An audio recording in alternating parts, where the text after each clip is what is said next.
jardinier. Ça va?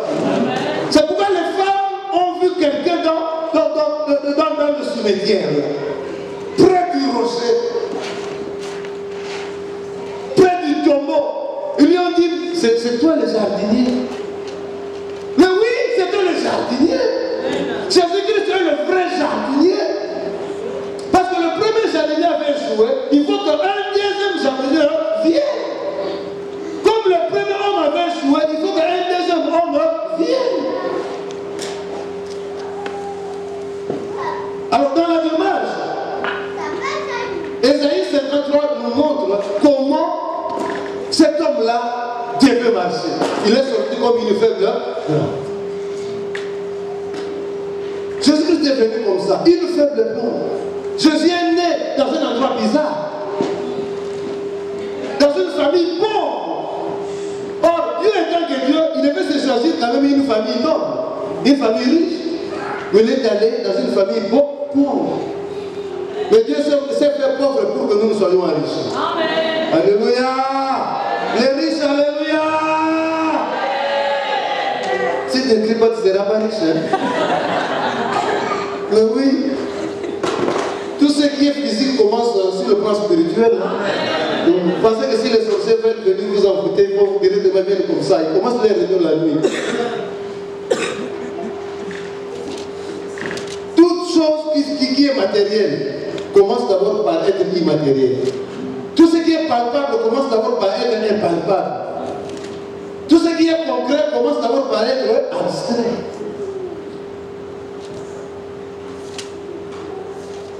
Et puis dans Ésaïe 61, là nous allons lire, parce que c'est intéressant.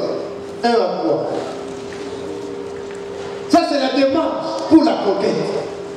La démarche que le Seigneur a fait pour la conquête de l'humanité, pour sauver l'homme. Oui. Je lis la parole du Seigneur. L'Esprit du Seigneur, l'Éternel est sur moi, car l'Éternel m'a donné l'onction. Ça c'est le prophète Ésaïe qui parle. Hein? C'est-à-dire que le prophète ont parlé de Jésus. Ils ont annoncé la venue de Jésus, les prophètes. Il m'a envoyé pour porter de bonnes nouvelles à ceux qui sont humiliés. À ceux qui sont humiliés. Pour penser ceux qui ont le cœur brisé. Pour proclamer aux captifs leur libération. Et aux prisonniers leur élargissement. Pour proclamer une année favorable de la part de l'Éternel. Et un jour de vengeance de notre Dieu. Alléluia. Il est venu pour libérer les captifs, rendre libres les opprimés, pour que les aveugles voient, pour que les boiteux marchent, rendre libres les opprimés. Et à la fin, il dit publier une année de grâce de l'Éternel. Alléluia. L'année de la grâce. Sur le temps de l'Église. Alléluia. Amen. Parce que nous sommes sauvés par la foi, au moyen de la foi, par la grâce. Alléluia. Il n'y a personne qui a fourni le fort aujourd'hui pour qu'il soit chrétien. Même si tu es venu seul, il y a des gens qui disent que non, moi on ne m'a pas prêché. D'ailleurs, moi j'étais venu même moi-même à Méry. Tu es venu toi-même. Mais il y a quelqu'un qui t'a appelé. Personne ne peut venir à moi si le Père me l'a dit. Amen. Il y a des gens qui disent, moi je suis venu moi-même. Toi-même. Mais c'est la parole qui t'a attiré, non? Amen. Alors, alléluia. Amen. Nous sommes soumis tous par la parole. Il est venu comme ça, publier une année nouvelle de la grâce de Dieu. Alors, l'année nouvelle commence avec l'Église. C'est le temps de l'Église. C'est l'année nouvelle de la grâce que Jésus est venu publier. Alors les prophètes ont vu cela d'avance, ils ont parlé de la part. C'est pourquoi les prophètes, quand ils parlaient, ils disaient toujours, ainsi dit l'Éternel. Hein? Ils disaient toujours oracle de l'Éternel. Ainsi parle l'Éternel. Parce qu'ils parlaient au nom de quelqu'un. Ils étaient des ambassadeurs, ils ont parlé au nom du Seigneur qui les a envoyés. Mais quand Jésus est venu, il ne disait pas oracle de l'Éternel. Il ne disait pas ainsi dit l'Éternel. Il ne disait pas ainsi parle l'Éternel. Mais il disait en vérité, je vous l'ai dit. Amen. Alléluia. En Je vous le dis. Pourquoi? Parce que Jésus s'engage lui-même. Maintenant, il ne s'agit pas d'une autre personne. Il ne s'agit pas de quelqu'un d'autre. Mais il s'agit de lui-même. Amen. Alléluia. Il s'agit de lui-même, Dieu. C'est pourquoi je vous le dis. Donc, il s'engage de lui, Jésus. Quoi qu'il advienne, je m'engage. Parce que c'est moi maintenant qui dis, c'est moi maintenant qui suis le patron. Alors, quand il est venu là, même lors de sa naissance, les gens ne comprenaient pas toujours. Parce que ça, c'est le fils de Marie. C'est le fils de Joseph. Ils n'avaient pas encore compris. Même les sacrificateurs n'avaient pas compris. Alléluia. C'est pourquoi même le jour où, quand Jésus était né là, il y a des mages qui sont venus de l'Orient. Ils passent par Jérusalem, ils entrent dans la maison du roi. Ils trouvent Hérode, ils disent que nous cherchons le roi qui est né, le roi des Juifs qui est né. Mais celui-ci dit, quel est cet autre roi encore en dehors de moi? Alléluia. Alléluia. Mais pour comprendre l'affaire, ils ont appelé tous les sacrificateurs, les scribes, et ils sont venus là. Mais moi, je n'ai pas compris. Jésus est né, mais les grands prêtres ne connaissent rien. Jésus est né, les sacrificateurs ne connaissent rien. Jésus est né, même les souverains sacrificateurs ne connaissaient pas. Pour qu'ils puissent comprendre l'événement qui était passé, ils sont allés fouiller les Écritures de l'île. C'est ainsi qu'on leur dira que non, et toi, Bethléem de Juda, bien que tu sois petit, mais en toi naîtra naîtra qui? Un sauveur. Ah, c'est ça. Alors qu'est-ce que le roi dit? Que si vous allez, quand vous irez, si vous le trouvez, revenez ici, afin que moi aussi j'aille là. Mais comment Satan peut aller adorer le Seigneur? Satan n'adorera jamais Dieu, c'est du mensonge. Parce qu'il est récalcitrant de ce temps-là et à jamais, jusqu'à sa mort, jusqu'à ce qu'on le mette dans l'enfer. Il dit que non, moi aussi j'irai l'adorer. Non, ça c'est du mensonge. Il est le père du mensonge. Ne laissez pas ton oreille à diable pour qu'il puisse te parler. Même un seul jour. Parce que si tu lui laisses même une seconde, il va te détruire. Amen. Alléluia. C'est ce que l'ancien Charles, l'évangile Charles disait la fois passée. La foi vient de ce qu'on entend. Hein? Je me limite seulement là-bas. La foi vient de ce qu'on entend. Même si vous n'aimez pas quelqu'un là, mais à chaque jour vous êtes là le matin, le soir, le matin, le soir, le matin, le soir, vous venez toujours parler. C'est vrai. Mais oui. C'est vrai. Vous finirez toujours par l'aimer. Parce qu'il y a des gens qui ont des belles paroles. Hein. Irrésistibles. Après on dira que non, vous avez seulement eu pitié de lui parce que regardez, il venait chaque fois, il venait pour écouter. Donc le matin il était là. Et l'évangile de Charles, même vous-même, qui vient le matin, mais avant d'aller au travail, il passe. Et avant d'aller dormir jusqu'à minuit.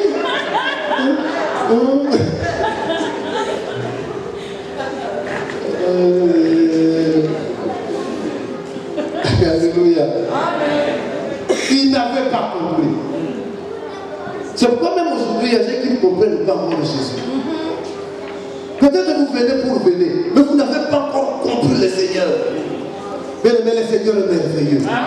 Entre dans la profondeur de la parole, vous verrez que le Seigneur est bon, il est merveilleux. Même s'il ne te donne pas aujourd'hui, mais demain il te donnera. Il n'a jamais menti. Et la Bible a dit qu'en lui, il y a des changements, il y a des variations. Ça va? Même si aujourd'hui on se moque de toi, tant mieux. Mais demain vous serez la tête.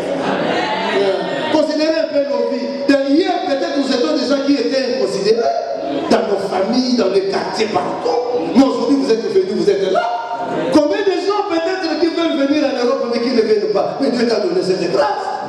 Mais considérez peut-être dans la famille, peut-être que tu y étais rien. Rien. Mais oui. Peut-être le frère, le premier qui était venu en Europe, peut-être vous l'injuriez aussi. Hein? Vous l'injuriez? Toi toi tu seras qui? Toi tu crois quoi? Toi tu crois? Mais aujourd'hui, même si on ne lit pas, c'est ça, hein? La réalité, on ne la change pas. La réalité reste réalité.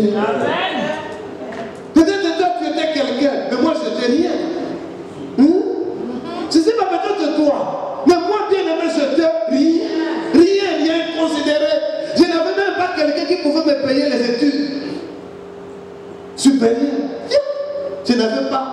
Moi ceux qui ont payé mes études supérieures, ce sont mes collègues étudiants. Quand le diable te ferme quelque part, une porte, sache bien qu'il y a une autre qui s'ouvre quelque part. Sache bien qu'il y a une porte qui s'ouvre quelque part. C'est pourquoi nous, les enfants de Dieu, en tout temps, devons toujours louer le Seigneur. À chaque instant, partout dans la société, dans la famille, dans l'église, on te change de poste, tant mieux, loue le Seigneur. Alléluia. C'est ça. Parce que quand la prière se ferme, c'est-à-dire que Dieu dans sa démarche, tu pries chaque jour, Seigneur, sauve-moi, aide-moi, je vais te relever. Mais toi tu crois quoi? Hein? Qu'est-ce que toi tu crois? Tu t'es déjà tracé un chemin pour toi-même. Si c'est Dieu qui trace le chemin, si c'est Dieu qui ouvre le port. Mais même si ce fiancé-là te dit que c'est fini aujourd'hui, mais tant mieux, remercie le Seigneur, parce qu'il sait qu'il te donnera encore le vrai amour. Mais alors, il te donnera le vrai. Quand tu te dis que oh non, c'est fini, d'ailleurs je vais mourir, même si tu meurs aujourd'hui, qu'est-ce que ça fera pour Dieu? Et tu iras en enfer, bien sûr. Mais oui, il y a des gens qui disent oh non, je vais mourir, d'ailleurs, même si tu meurs. Il y a des gens qui sont déjà prédestinés pour l'enfer. Et quand Sodome et Gomorrhe étaient brûlés, le Seigneur était où? Il avait regardé, et pour lui c'est fini. Et il voyait. Et à l'époque de Noé, il n'y avait que 8 qui étaient sauvés de Charles. 8. Et Dieu était où? Il s'est ressuscité de ce 8-là. Mais non. Et ceci, toi, tu pars en enfer, qu'est-ce qu'il est dit? Et en plus, quand les gens mouraient comme ça ce jour-là, à l'époque de Noé, même à l'époque de Sodome, les anges dans le ciel, ils criaient toujours que Seigneur, tu es digne, tu es digne, tu es digne. Ouais. Malgré les catastrophes dans le monde, ça ne change pas la nature de Dieu. Il reste Dieu et il le restera.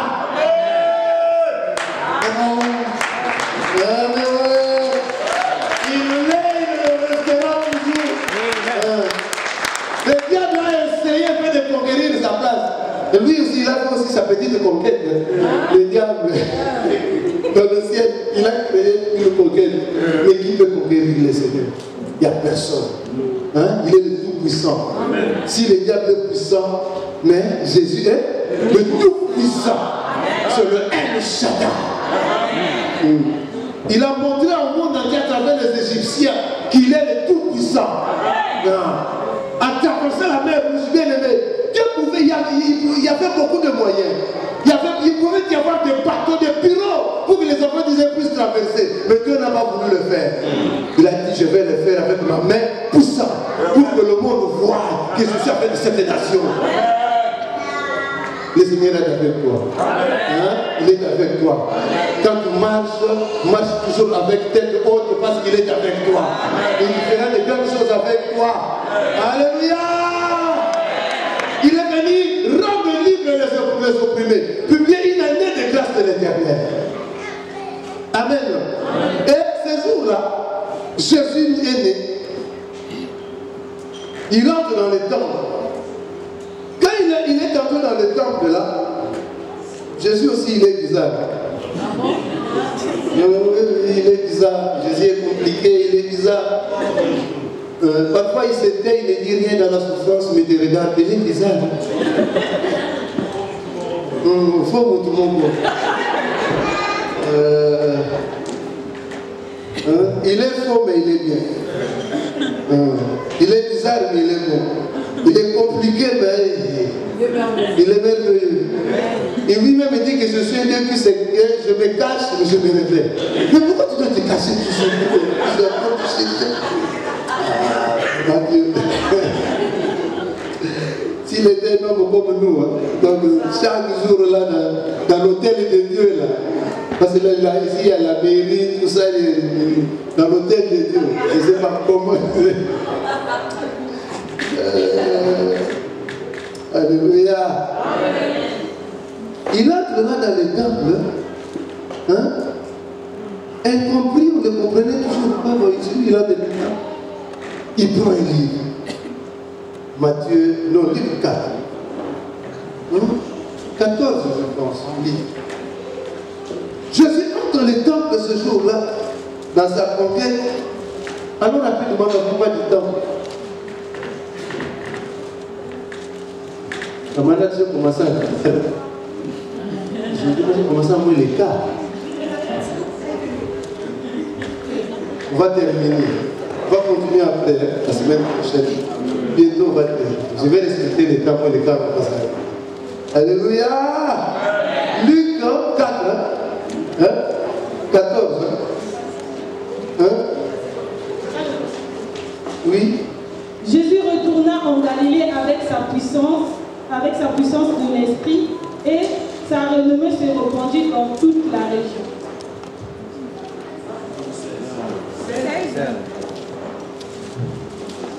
Allez-y, allez-y. Nous sommes dans le jeu chez ça. 16, verset 16.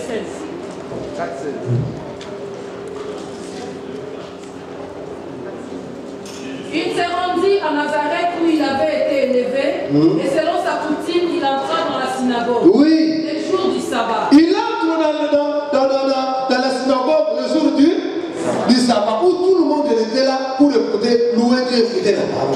Il se leva pour faire la lecture. Lui, Jésus se lève pour faire quoi?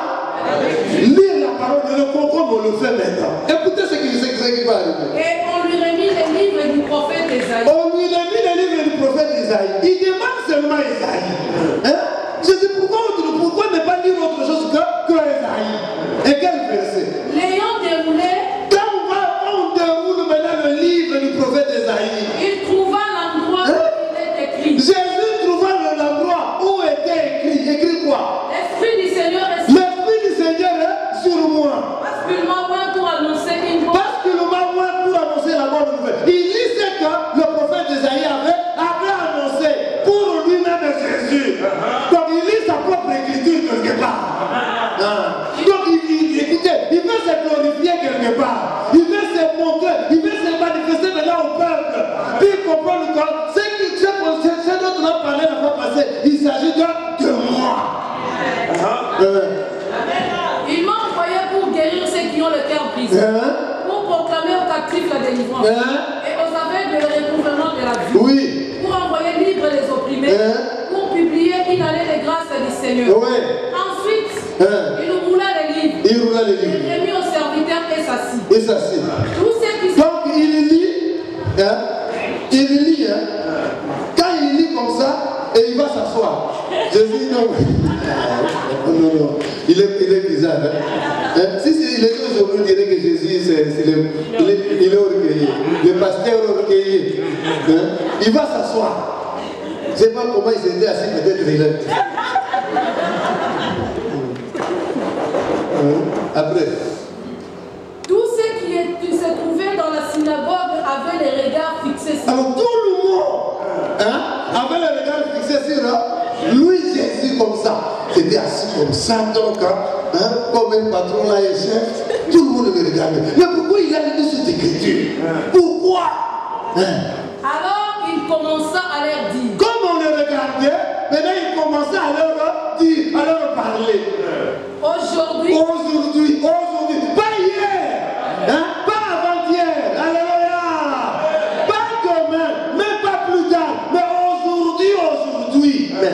cette parole Cette parole de l'écriture que vous avez entendue maintenant est accomplie maintenant. Cette parole est accomplie. Cette parole est accomplie maintenant. Maintenant, aujourd'hui même là, où je suis en train de vous parler là, cette parole est accomplie. Alléluia. Allez-y.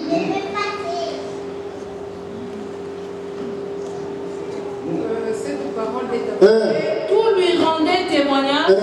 Il était étonné une parole de grâce qui sortait de sa bouche. Ok. Et il disait. Il disait quoi? N'est-ce pas le fils de Joseph? N'est-ce pas celui-ci le fils de Joseph? Jésus leur dit, sans doute, vous m'appliquerez ce proverbe. Médecin, guéris-toi toi-même.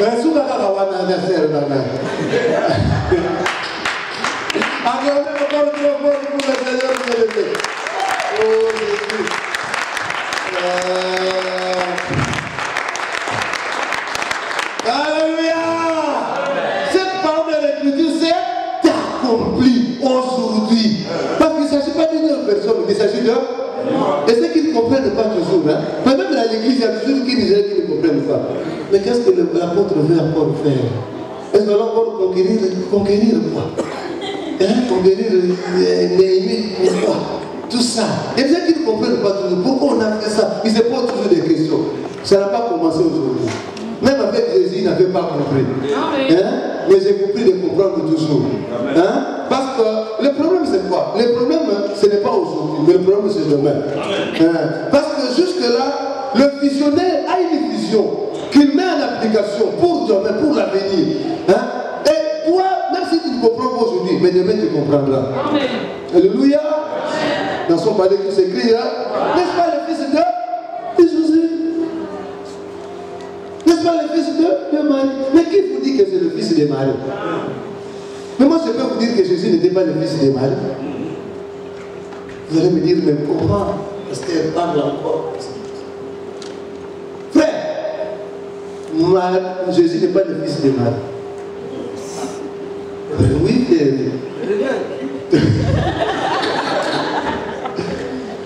Jésus n'est pas le fils de Marie. Pour qu'il y ait grossesse, allons-y sur le plan biologique. Pour qu'il y ait grossesse, il faut qu'il y ait une relation d'une femme et de l'homme. Partant de là déjà, vous trouvez que c'est compliqué. C'est disqualifié.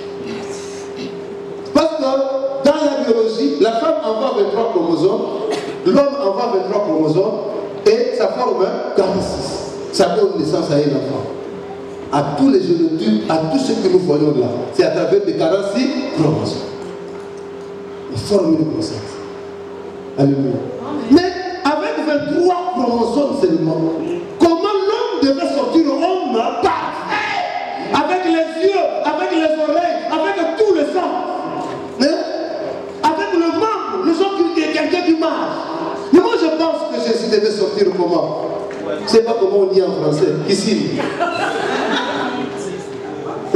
Comment on appelle le français il faut? Ici, c'est-à-dire qu'un enfant qui n'a pas peut-être une bouche, avec des malformations là. Qui? Chrysolite. Bon, c'est bon, c'est pas. Donnez les mots que vous voulez. Donc Jésus devait sortir sans forme, donc peut-être, vous voyez un peu, marcher peut-être tout ça, comme ça. Parce qu'il y a d'autres choses qui n'étaient pas là. Parce que toutes les parties de l'homme n'étaient pas là. Mais comment Jésus devait sortir nettement comme ça, un homme parfait? En train de bien raisonner, de bien parler. Mais sur le plan scientifique, ça ne s'explique pas. Jésus devait sortir un monstre. Alléluia.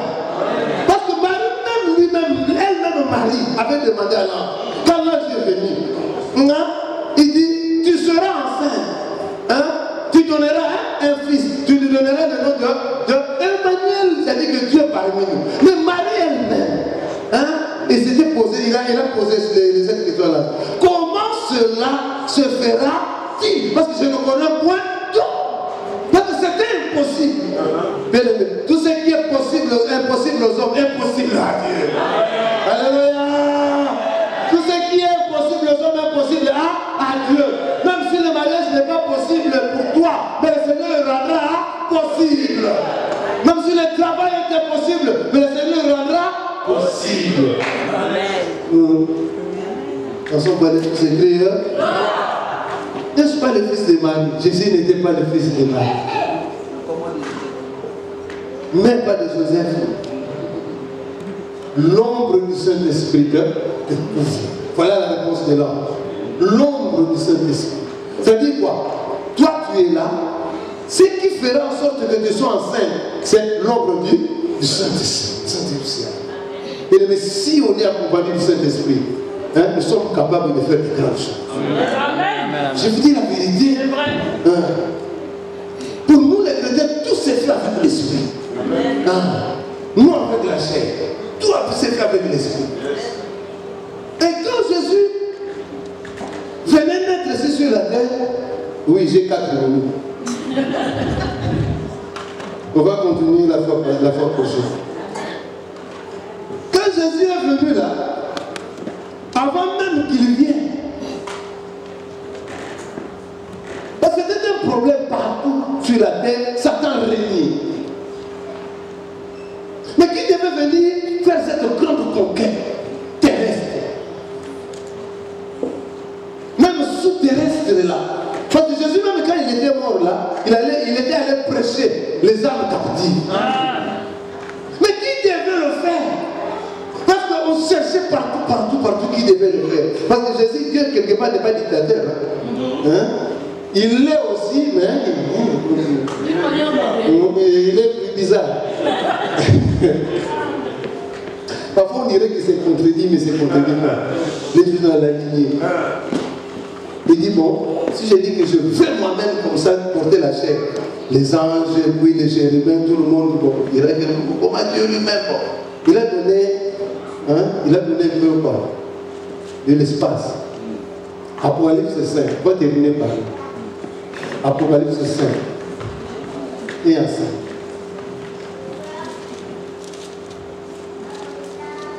Tu n'es pas le fruit du hasard, bien aimé.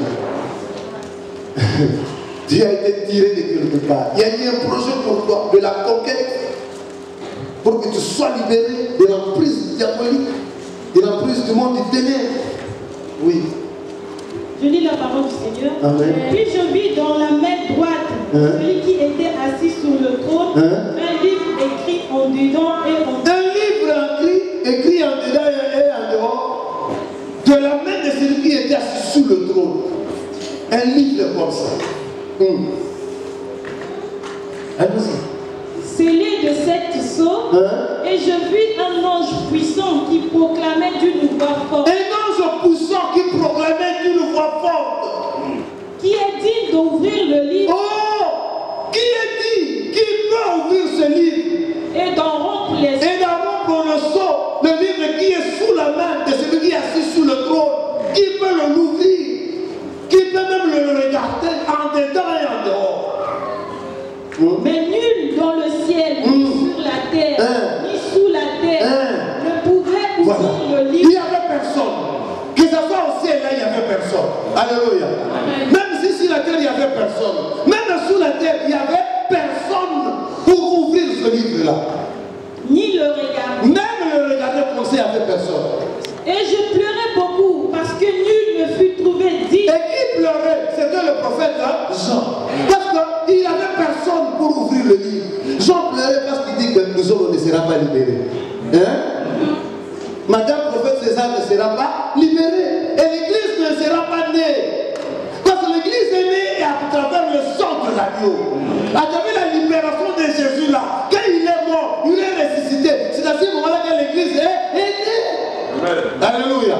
Mais s'il n'y a personne qui part là, faire cette conquête, comment nous allons libérer ces hommes-là de la main de la puissance du monde de terre?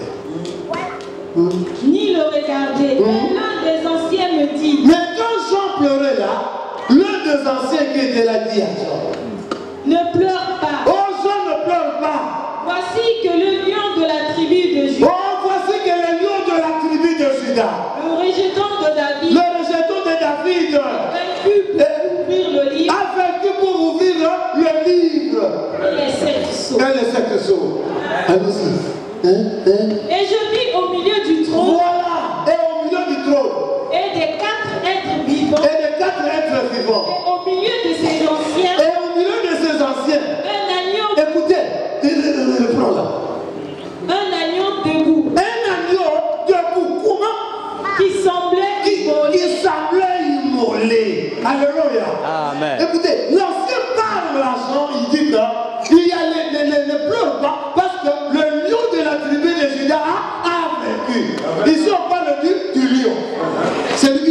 pas devant le combat. Hein? Qu'il est celui qui ne recule pas devant la croix. Alléluia. Si Jean parle, l'ange parle à Jean pour Jésus en tant que lion de la tribu de Juda. Alléluia. Et Jean cherchait les lions. Où est les lions? Où est les lions? Où est les lions? Où est les lions? Il cherchait les lions. Mais quelque part, quand tu le regardes au milieu des anciens là, alléluia. Quand il le regarde au milieu des vieillards là, il ne voit pas les lions de la tribu de Juda. Mais il voit quoi? Un agneau qui semblait immolé. Alléluia. Il voit l'agneau. Il voit l'agneau. Oh, l'agneau, c'est la tribu de celui qui est venu sauver l'humanité, qui est venu nous sauver sur la terre. Il voit l'agneau comme immolé. Alléluia. Un agneau comme immolé. Or, un agneau, Jésus est l'agneau qu'on a amené à l'abattoir. Hein? Sans mots, sans dire des mots. Bien-aimé, dans ta vie, même si tu passes des temps difficiles, sois comme l'agneau. Amen. Jésus a dit marcher sur mes traces. Alléluia. Amen. Le diable était, je ne sais pas comment on peut l'appeler. On dit toujours, Nalingala, Barumaka, Zoba. Donc cela dit que, hein? Zoba, le vrai terme de Zoba en français, c'est bête, hein? On peut dire bête, mais c'est plus que ça. Ignorant, bête, tout ça. Hein? Parce que si le diable n'était pas bête, maman, il n'allait pas laisser Jésus aller à la croix. Amen. Amen. S'il n'était pas bête, il n'allait pas laisser Jésus aller à la croix. Parce que le salut de l'homme réside sur la croix. C'est pourquoi sur la croix, Jésus avait dit tout est accompli. Tout est accompli. Tout est accompli. Sur la croix, tout est accompli. Yes. Ce problème était accompli ce jour-là. C'est pourquoi il dit, vous tous qui êtes chargés, fatigués, venez à moi. Je vous donnerai du repos. Allons dire aux gens des pays, venez vous tous qui êtes chargés, fatigués. Le Seigneur vous libérera. Ce n'est pas moi, ce n'est pas le prophète, ce n'est pas le pasteur, ce n'est pas l'apôtre, ni Mamanade, alléluia, ni évangéliste bête, mais c'est le Seigneur qui a dit, je vous donnerai du repos. Est-ce qu'on peut acclamer très fort? Merci que Dieu vous bénisse.